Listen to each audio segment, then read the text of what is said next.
krusial dalam mata kuliah etika bisnis, yaitu mengenai dimensi polusi dan perlindungan konsumen. Nah, sebelumnya perkenalkan, nama saya Radita Eka Ananta.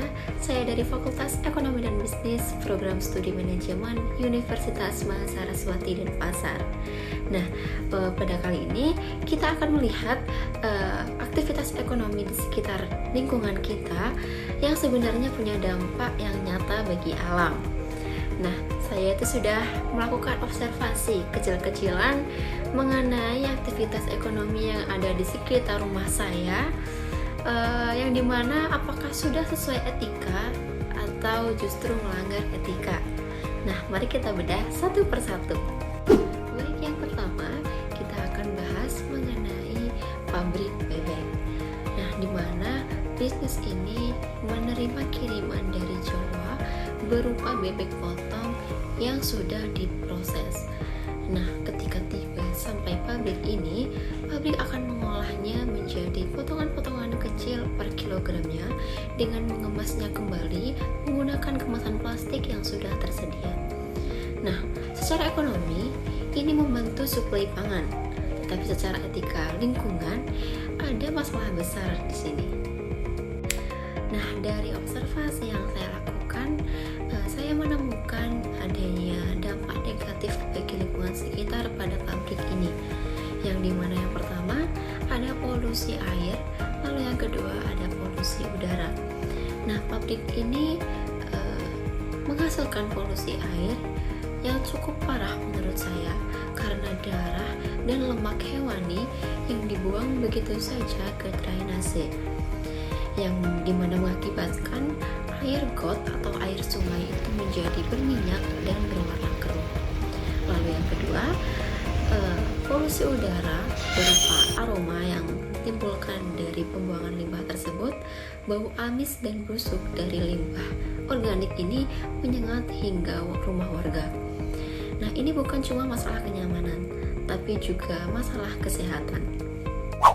Nah, secara teori etika bisnis, usaha ini itu melakukan apa yang disebut eksternalitas negatif, yang dimana mereka meminimalkan biaya operasional dengan tidak membuat instalasi pengelolaan air limbah.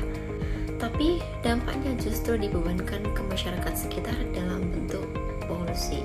Nah, mereka melanggar ecological ethic, yang dimana mereka melihat lingkungan itu hanya sebagai alat produksi saja, bukan sebagai ekosistem yang punya nilai untuk dijaga.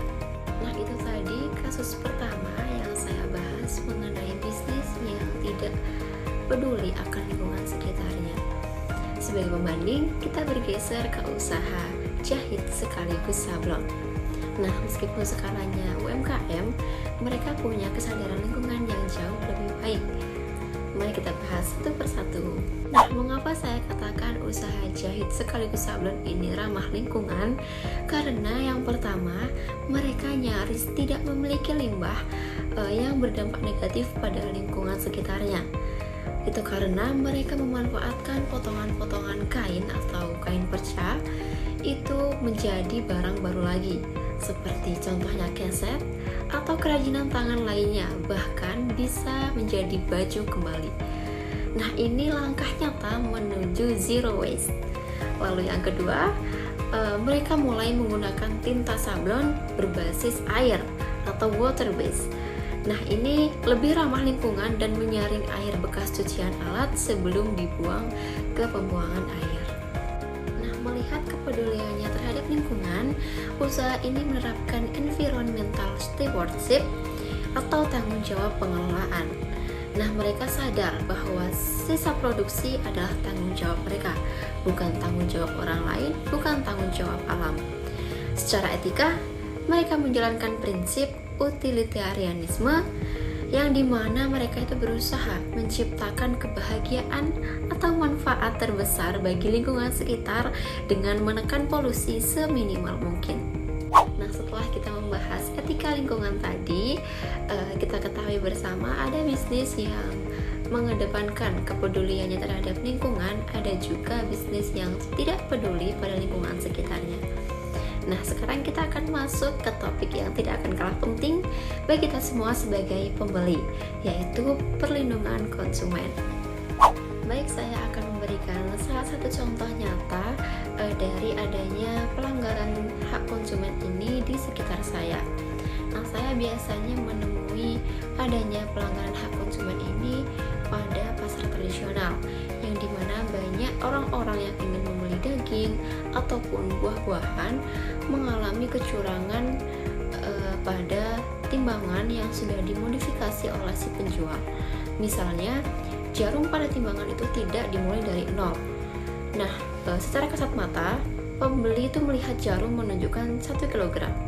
Tetapi setelah ditimbang ulang menggunakan timbangan pribadi, ternyata tidak sampai 1 kg, hanya 850 gram.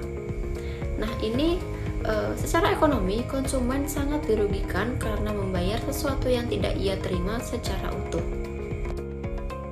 Nah, mengapa ini bisa dikatakan pelanggaran etika yang cukup serius? Karena yang pertama, adanya pelanggaran hak atas informasi, yang dimana konsumen itu memiliki hak untuk mendapatkan informasi yang utuh, benar, dan jujur mengenai kondisi dan jaminan barang yang dibeli.